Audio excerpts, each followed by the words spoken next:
வணக்கம் நண்பா. என்ன 12 ஜூனியர்ஸ் எல்லாரும் எப்படி இருக்கீங்க? ஐ ஹோப் எல்லாருமே நல்லா இருப்பீங்கன்னு நம்புறேன்.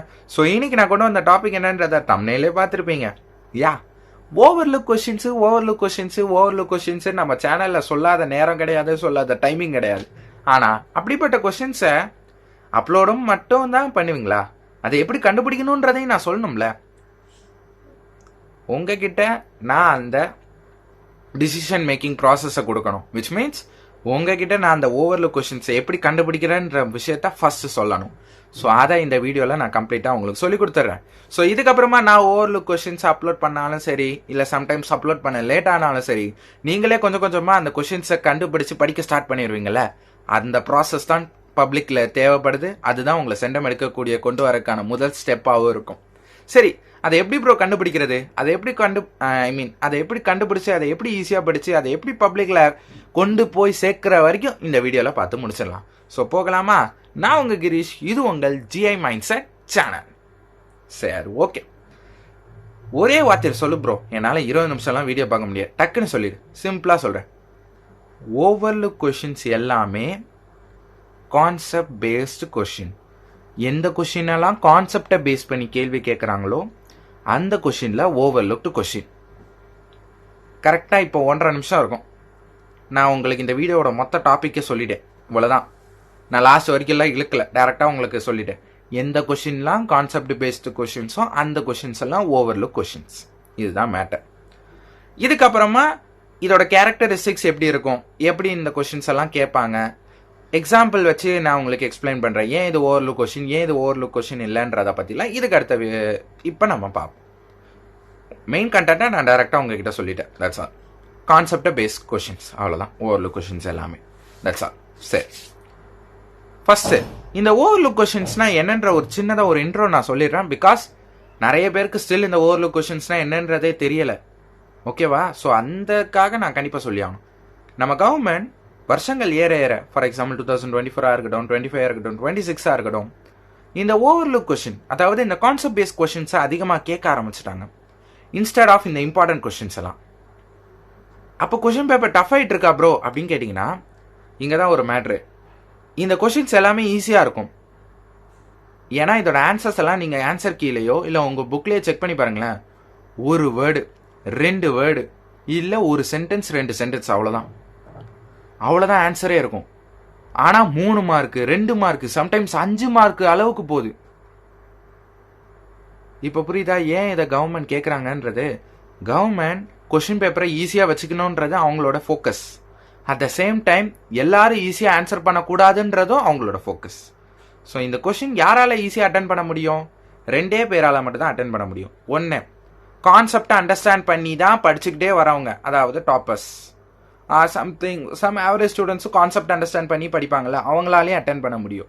2வது செட்டு யாருன்னா, இப்போ நான் ஒரு நியூவாக கேங்கை கிரியேட் பண்ணுறேன் பாருங்க, ஓவர்லுக் கொஷின்ஸையும் படிக்கணும்னு சொல்லிட்டு, உங்களாலையும் இதை அட்டன் பண்ண முடியும். இவங்களை தாண்டி வேற யாராலையும் இந்த மாதிரியான கொஷின்ஸை அட்டன் பண்ண முடியாது. ஸோ அதனால் இந்த ஓவர்லுக் கொஷின்ஸோட அவேர்னஸை வி ஷுட் ஸ்ப்ரெட். எந்த அளவுக்கு உங்கள் ஃப்ரெண்ட்ஸுக்கு ஸ்ப்ரெட் பண்ண முடியுமோ அந்த அளவுக்கு ஸ்ப்ரெட் பண்ணுங்கள். பிகாஸ் இதுதான் உங்களோட கட் ஆஃபையும் நிர்ணயிக்க போகுது. 60% ஆஃப் கொஷின்ஸ் லாஸ்ட் இயர் ஓவர்லுக்டாக வந்துச்சு. மிச்சம் இருக்க 40% தான் டஃப்பான கொஷின் ப்ளஸ் இந்த இம்பார்ட்டன்ட் கொஷின்ஸ் எல்லாம். பட் 60% ஆஃப் கொஷின்ஸும் ஓவர்லுக்டு தான். அட்லீஸ்ட் ஒரு 50% வந்துருச்சு. ஸோ இந்த கொஷினுக்கு அதிக இம்பார்ட்டன்ஸ் கொடுக்கணுன்றதை இப்போவே தெரிஞ்சு வச்சுக்கோங்க. சரி, ஓகே ப்ரோ, கான்செப்ட் பேஸ் பண்ணி கொஷின்ஸ் தான் சொல்கிறேன், ஆன்சர் சிம்பிளாக இருக்குன்றான் சொல்கிறேன். இஸ் தேர் எனி வேற ஏதாவது கண்டுபிடிக்கிறதுக்கு இருக்கா அப்படின்னு கேட்டிங்கன்னா, இந்த கொஷின்ஸ் எதுவுமே டெஃபினிஷன்ஸாக இருக்காது. ஏன்னா டெஃபினிஷன்ஸ் எதுவுமே கான்செப்டை பேஸ் பண்ணி இருக்காது. டேரக்ட் 5 மார்க்காக இருக்குமா, டேரக்ட் 2 மார்க், டேரக்ட் 3 மார்க், இந்த மாதிரி கான்செப்டே இருக்காது. டெரிவேஷன்ஸாக இருக்குமா அப்படின்னு கேட்டிங்கன்னா, நண்பா டெரிவேஷன்ஸ்லேயும் குட்டி குட்டியான டெரிவேஷன்ஸ் இருக்கு. இப்போ அதெல்லாம் ஓவர்லுக் கொஷின்ஸ் தான். ஏன் தெரியுமா அது ஓவர்லுக் கொஷின்ஸு? ஏன்னா இம்பார்ட்டன்ட் படித்த எந்த ஸ்டூடெண்ட்டுமே அந்த கொஷினை படிச்சிருக்கவே மாட்டாங்க. ஈவன் தோ டெரிவேஷன் சின்னதாக இருந்தாலும் நம்ம எல்லாருக்கும் என்ன இது, இந்த கொஷின் இம்பார்ட்டண்ட்டாக இருந்தால் அது பெருசாக இருந்தாலும் சரி சிறுசாக இருந்தாலும் சரி படிச்சிடணும். ஆனால் ஒரு கொஷின் இம்பார்ட்டண்ட்டாக இல்லைன்னா ஈவன் தோ அது ஒரு வார்த்தை ஆன்சராக இருந்தால் கூட நம்ம படிக்க மாட்டோம். இங்கே தான் ப்ராப்ளமே. நம்ம இங்க இம்பார்ட்டன்ட் அன்இம்பார்ட்டன்ட் பிரிக்கிறத விட எந்த கொஸ்டின்லாம் ஈஸி எந்த கொஸ்டின்லாம் டஃப்ன்றத பார்த்தோம்னா ஈஸியா மார்க் எடுக்கலாம். எதெல்லாம் ஈஸியான கொஸ்டின்ஸோ அதை ஃபுல்லா படிச்சிருங்க. அது இம்பார்ட்டண்டா அன்இம்பார்ட்டன்றத பார்க்காதீங்க. பிகாஸ் ஒன்று அது இம்பார்ட்டண்டா இருக்கும், இல்லைன்னா அது ஓவர்லுக்டா இருக்கும். உங்களுக்கே தெரியாம நீங்க அந்த ஓவர்லுக் கொஸ்டின்ஸை படிச்சு முடிச்சிருங்க. ஆன்சர் சிம்பிளா இருக்கும். அதுக்கு பதிலாக டஃப்பான இம்பார்ட்டன்ட் கொஸ்டின்ஸா இருக்கும் பாருங்களேன். ஒரு சில கொஸ்டின்ஸ் நானே சொல்லியிருக்கேன், ரொம்ப டஃப்பாக இருக்கும், அட் த சேம் டைம் அன்இம்பார்ட்டண்ட்டாகவும் இருக்கும். அவ்வளோ பெரிய கொஸ்டின் டஃப்பாகவும் இருக்கும், அன்இம்பார்ட்டண்ட்டாகவும் இருக்கும். அவ்வளோ பெரிய கொஸ்டினை உட்காந்து படிக்கலாம் முடியாது நண்பா. முக்கியமான விஷயம், அப்படி கொஸ்டின் கேட்டாலும் அதுக்கு சாய்ஸா எதர் சாய்ஸ் இன்னொரு சாய்ஸ் இருக்கும் பத்தியா, அது ரொம்ப சிம்பிளாகவும் ஈஸியாகவும் இருக்கும். இப்போ நீ அந்த ஹார்டான கொஸ்டின் படிச்சது ஏதாவது யூஸ் இருக்கு? ஆனால் நம்ம என்ன பண்ணுவோம், அந்த ஹார்டான கொஸ்டினை படிச்சுட்டு போய் அதை ஒழுங்காக அட்டனும் பண்ண முடியாமல் ஈஸியாக இருக்கக்கூடிய கொஸ்டினை அட்டனே பண்ண முடியாத நிலைமைக்கு வந்துடும். இங்கே தான் ப்ராப்ளமே. ஸோ இனிமே உங்கள் ஃபார்மேட்டை நீங்கள் மாற்றுங்க. இம்பார்ட்டண்ட்டை மட்டும் நம்பாமல் எப்படி படிக்கிறோன்றத யோசிங்க. கொஞ்சம் ஸ்மார்ட்டாக யோசிங்கடா, அவ்வளோதான். சிம்பிள். ஈஸியான கொஸ்டின்ஸை எல்லாத்தையும் கம்ப்ளீட் பண்ணிடுங்க. இதுதான் மேட்ரு. இது உங்களை இம்பார்ட்டண்ட்டையும் இன்க்ளூட் பண்ணும், ஓவர்லுக்டையும் இன்க்ளூட் பண்ணும். இதுதான் மேட்ரு ப்ரோ. இதை நம்பி நான் எவ்வளோ தூரம் வரைக்கும் போகலான்னா சென்டம் வரைக்கும் போகலாம். ஏன்னா நான் சொல்லட்டா, டாப்பர்ஸ் ஒரு 1000 மெம்பர்ஸ், சும்மா தமிழ்நாட்டில் ஒரு 1000 மெம்பர்ஸ் டாப்பர்ஸ் இருக்காங்கன்னா அதில் 3 செட் ஆஃப் கொஸ்டின்ஸ் தான் நம்ம கவர்மெண்ட் கேட்கும். ஒன்று இம்பார்ட்டன்ட், ரெண்டாவது ஓவர்லுக்ட்,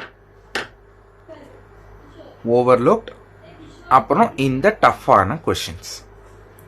நம்ம கவர்மெண்ட் கேட்குறதே இந்த 3 கொஸ்டின்ஸ் தான். இம்பார்ட்டன்ட் இருக்கும், ஓவர்லுக்ட் இருக்கும், டஃப்பான கொஸ்டின்ஸ் இருக்கும். சரி, ஓகே. நான் ஆல்ரெடி சொன்ன மாதிரி இந்த 1000 டாப்பர்ஸ் இருக்காங்கல்ல, இந்த 1000 டாப்பர்ஸில் இம்பார்ட்டன்ட் ஓவர்லுக்டு வந்து எல்லா 1000 டாப்பர்ஸுமே அட்டன் பண்ண முடியும். எத்தனை பேர் நினைக்கிறீங்க அந்த டஃப்பான கொஸ்டின்ஸ் அட்டன் பண்ண முடியும்னு? என்ன ப்ரோ, மினிமம் ஒரு 700, 800, ஒரு 500 அட்டன் பண்ணுவாங்களா? 100, 50யா? 1000 டாப்பர்ஸ் உங்க தமிழ்நாட்டில் இருக்கிறாங்கன்னா அதில் வெறும் 50 டாப்பர்ஸ் மட்டும்தான் அந்த டஃப்பான கொஸ்டின்ஸை அட்டன் பண்ணுவாங்க. அவங்க லிட்ரலி ஒரு லைன் விடாமல் படிச்சிருப்பாங்க. அவங்க கம்ப்ளீட்லி டிஃப்ரெண்ட் ஃபார்மேட், அவங்கள விட்டுருங்க. ஆனால் மிச்ச 950 டாப்பர்ஸுமே உங்கள் லெவல் தான்.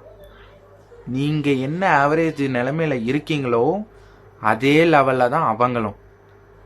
They are just equal.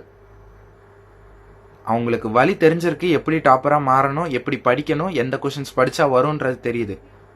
உங்களுக்கு அதை சொல்கிறதுக்கு யாரும் இல்லை. இந்த ஒரு காரணத்துக்காக தான் நான் இந்த சேனல்லே ஸ்டார்ட் பண்ணேன். இப்போ நான் உங்களுக்கு இம்பார்ட்டன்ட் அண்ட் ஓவர்லுக்டுன்ற செகண்ட் ஸ்டெப்பை நான் சொல்லி கொடுத்துட்டேன். இப்போ இந்த 2 விஷயத்தை வச்சு நீங்கள் அந்த 950 டாப்பர்ஸ் கூடயும் காம்பீட் பண்ணலாம். அதுதான் மேட்டர். இப்போ புரியுதா நண்பா? சரி, ஓகே நண்பா. 950 பேருமே டஃபர் கொஸ்டின்ஸ் அட்டன் பண்ணலன்னா எப்படி ப்ரோ அவங்களாம் 98, 97, 100 கிட்ட வாங்குறாங்கன்னா? நம்ம கவர்மெண்ட் இருக்குல்ல, நம்மளோட கவர்மெண்ட், மிஸ்டர் ரெஸ்பெக்டட் கவர்மெண்ட், அவங்க வந்து டஃபர் கொஸ்டின்ஸ் எவ்வளோ கேட்பாங்கன்னு நினைக்கிறேன்? மிஞ்சி போனால் ஒரு சப்ஜெக்ட், அதாவது 70 மார்க் நம்ம எழுதுறோம்ல, 70 மார்க்குக்கு 2 மார்க் இல்லைன்னா ஒரு 5 மார்க்கை டஃப்பாக கேட்பாங்க. அதுவும் சாய்ஸோட. சாய்ஸில் தான் எல்லா டாப்பர்ஸுமே ஈஸியாக விட்டுருவாங்களே. அவங்களோட எல்லா ப்ளஸ் பாயிண்ட்டும் உங்ககிட்டயும் இருக்கு நண்பா. உனக்கு தேவையான வழியும் நான் கம்ப்ளீட்டாக சொல்லிட்டேன். ஸோ இனிமே ஓவர்லுக் கொஸ்டின்ஸை எப்படி கண்டுபிடிக்கணும், எப்படி இது பண்ணணுன்ற லாஜிக்கையும் நான் சொல்லி கொடுத்துட்டேன் நண்பா. கான்செப்ட் பேஸ்டு கொஸ்டின்ஸ்க்கு மேலே அதிக இம்பார்ட்டன்ஸ் கொடு. கான்செப்டை நல்லா புரிஞ்சு படி.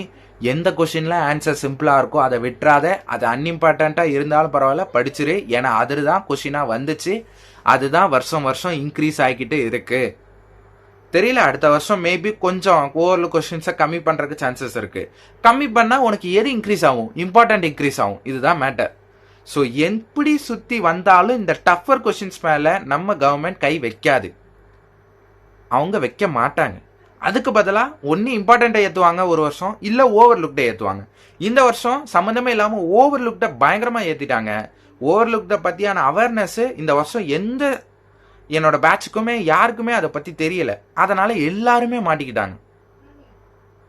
அப்போ இது யாருக்கு தான் ப்ரோ இந்த ஓவர்லுக் கொஷின்ஸ் தெரியும்? உங்களுக்கு மட்டும் தான் தெரியுமா கேட்டால் கிடையாது. என்னை பொறுத்த வரைக்கும் இந்த விஷயம் எல்லா டாப்பர்ஸ்க்குமே தெரியும். ஆனால் ஒருத்தர் கூட வெளியே சொல்ல மாட்டாங்க. ப்ரோ டீச்சர்ஸ் கூடயா அப்படின்னு கேட்டிங்கன்னா, டீச்சர்ஸை வந்து கொஷின் பேப்பரை வந்து அந்த அளவுக்கு ரெக்கக்னைஸ் பண்ண மாட்டாங்கடா. ஏன்னா 100% படித்தவனுக்கு தான் ஒவ்வொரு இதை வச்சு தான் அவனுக்கு கிளியராக தெரியும். ஸோ எல்லா டாப்பர்ஸுக்குமே இந்த விஷயம் 100% தெரியும்டா. Just they didn't tell you. அதை தான் நான் உங்ககிட்ட சொல்கிறேன். ஸோ இந்த சேனலில் சப்ஸ்கிரைபர்ஸ் கம்மி, அதை பற்றியெல்லாம் என்னோட இது இல்லை.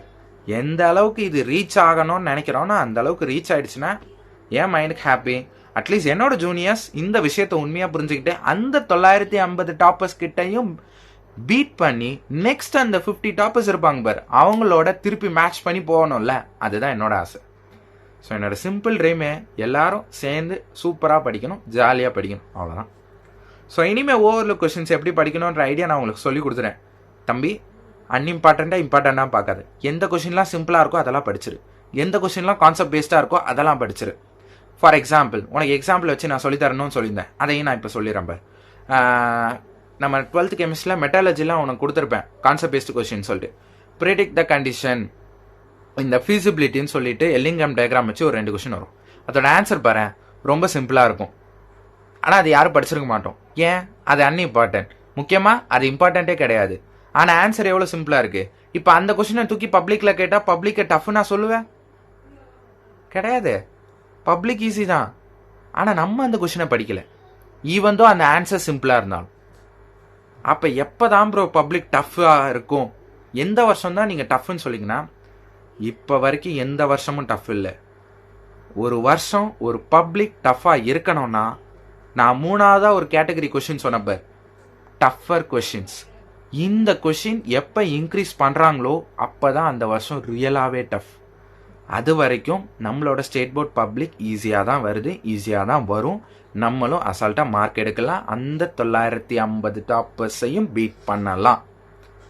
சரி ப்ரோ, நீங்கள் எந்த கேட்டகரி அப்படின்லாம் கேட்டிங்கன்னா நான் சிம்பிளாக சொல்லிடுறேன், நான் அந்த 950 டாப்பர் தான். நான் அந்த 50 டாப்பர் இருக்காங்க பார், அந்த கேட்டகரியில் நான் கிடையாது. நான் லிட்டரலாக நானே ஒத்துக்கிறேன். ஏன்னா நான் டஃப் கொஷின்ஸ் அந்த அளவுக்கு நான் பெருசாக படித்த மாதிரி எனக்கு தெரியலை. அந்த டஃப் கொஷின்ஸை விட அவங்க லைன் பை லைன் படிப்பாங்க, அதுதான் மேட்ரு. அது எப்படி ப்ரோ லைன் பை லைன் படிப்பாங்க? சொல்லித்தரேன். ஃபஸ்ட்டு இதை தாண்டி வா, அடுத்து அங்கே போகலாம். ஓகேவா நண்பா? ஸோ இதுதான் உனக்கு ஓவர்லுக் கொஷின்ஸ் எப்படி வரும்னு சொல்லிட்டேன். நம்ம கவர்மெண்ட் எப்படி கேட்குறாங்க, டாப்பர்ஸ் எப்படி படிக்கிறாங்க, இந்த விஷயத்தை ஏன் யாரும் சொல்ல மாட்டாங்க அப்படின்ற மொத்த டீட்டெயிலை நான் 100% சொல்லிட்டேன். ஸோ இனிமே நானே ஓவர்லுக் கொஷின்ஸ் போட கொஞ்சம் லேட்டானா கூட நீங்களே அதை கண்டுபிடிச்சி படிக்க ஸ்டார்ட் பண்ணிடுங்க. அப்படி பண்ணிட்டீங்கன்னா உங்கள் டைமை நீங்களே மேனேஜ் பண்ண ஆரம்பிப்பீங்க, நீங்களே இன்ட்ரெஸ்ட் எடுத்து படிப்பீங்க. இந்த வருஷம் பப்ளிக் கொஸ்டின் பேப்பரோட ஆன்சர் கீ வேணா செக் பண்ணி பாருங்க, எத்தனை ஓவர்லுக் கொஸ்டின்ஸ் வருதுன்னு இப்போ புரியும். ஏன் நான் கம்பல்சரி கொஸ்டின்ஸ் எல்லாமே ஓவர்லுக்டு கொஸ்டின் திருப்பி சொல்றேன்னா, ஏன்னா எல்லா கொஸ்டினோட ஆன்சரும் சிம்பிளா இருக்கும், எல்லா கொஸ்டினுமே அன்இம்பார்ட்டண்டா இருக்கும், எதுவுமே இம்பார்ட்டன்ட் கொஸ்டினா வராது. இதுல எக்ஸ்ட்ராவா ஒன்று வரணும்னா நீங்க சின்ன கிளாஸ்ல படிச்சிருப்பீங்க பாருங்க, அந்த கான்செப்டை பேஸ் பண்ணி வந்தாலும் அது ஓவர்லுக் கான்செப்ட் தான். அதை மட்டும் நான் எக்ஸ்ட்ராவா சொல்லிக்கிறேன். ஏன்னா இந்த வருஷம் 12th கெமிஸ்ட்ரியில 2 மார்க் கம்பல்சரி வந்து 10th ஒரு சம்மு கெமிஸ்ட்ரி சம்மு கேட்ட கொஸ்டினை இங்கே கேட்டிருக்காங்க. ஒன்றும் இல்லை, பிஹெச் கண்டுபிடிக்க சொல்றாங்க, பிஹெச்ஓ பிஓஹெச்ஓ கண்டுபிடிக்க சொன்னாங்க. இதை நீங்க 10th கம்பல்சரி கொஸ்டின்ல படிச்சது, அவ்வளோதான். கொஸ்டின் டஃபா? பிசிக்ஸ் எடுத்துக்கிட்டீங்கன்னா 3 மார்க் கம்பல்சரி, இம்பார்ட்டன்ட் 5 மார்க்கோட இம்பார்ட்டன்ட் 5 மார்க் நீங்க ஒன்று படிப்பீங்கல்ல, அந்த மாதிரி படிச்ச அந்த 5 மார்க்கோட ஃபைனல் ஆன்சர் தான் இந்த 3 மார்க் கம்பல்சரியா ஃபார்முலா. யாராலையும் அட்டன் பண்ண முடியல. கம்பல்சரி டஃப்னு சொல்றாங்க. 2 மார்க் கம்பல்சரி பார்த்தா எக்ஸசைஸ்ல இருந்தா வந்துச்சு, ரெண்டுமே எக்ஸசைஸ்ல இருந்தா வந்துச்சு. ஆனா 2 மார்க் கம்பல்சரி எக்ஸாம்பிள பேஸ் பண்ணது, 3 mark compulsory important 5 mark formula face பண்ணது. நான் எக்ஸசைஸே படிக்கல, ஆனா என்னால் 2 மார்க் கம்பல்சரி 3 மார்க் கம்பல்சரி ரெண்டுத்தையுமே அட்டன் பண்ண முடிஞ்சது ஈஸியா. இங்க நம்ம திங்க் பண்றது தான் மேட்ரு, நம்ம படிக்கிறது மேட்ரு இல்லை. நீ எந்த அளவுக்கு யோசிச்சு எங்க எதை கனெக்ட் பண்ணி எப்படி எழுதுறன்றது தான் மேட்ரு. பிடிக்கலாம் நண்பா, கொஞ்சம் தான் ஸ்டெப்பை முன்னே கொண்டு வா, மார்க் எடுக்கிறோம், சூப்பராக அடிக்கிறோம். ஓகேவா? That's all. ஸோ உன் கையில் நான் சாவியை கொடுத்துட்டேன், ஓவர்லுக் கொஷின்ஸை பற்றியான 100% டீட்டெயிலாக நான் சொல்லி கொடுத்துட்டேன். இனிமேல் ஓவர்லுக் கொஷின்ஸ்னால் என்னன்றதை பற்றி கேட்காதீங்க. அண்ட் அப்படி இருந்துச்சுன்னா இந்த வீடியோவோட கிளியராக திருப்பி கூட பார்த்துக்கோங்க. இனிமேல் நான் என்ன கொஷின் அப்லோட் பண்ணணுன்னாலும் நான் உங்களுக்கு கண்டிப்பாக அப்லோட் பண்ணாமலாம் நான் விடலை. பட் நீங்களே கண்டுபிடிச்சி படிக்க ஸ்டார்ட் பண்ணிக்கிட்டே இருங்க.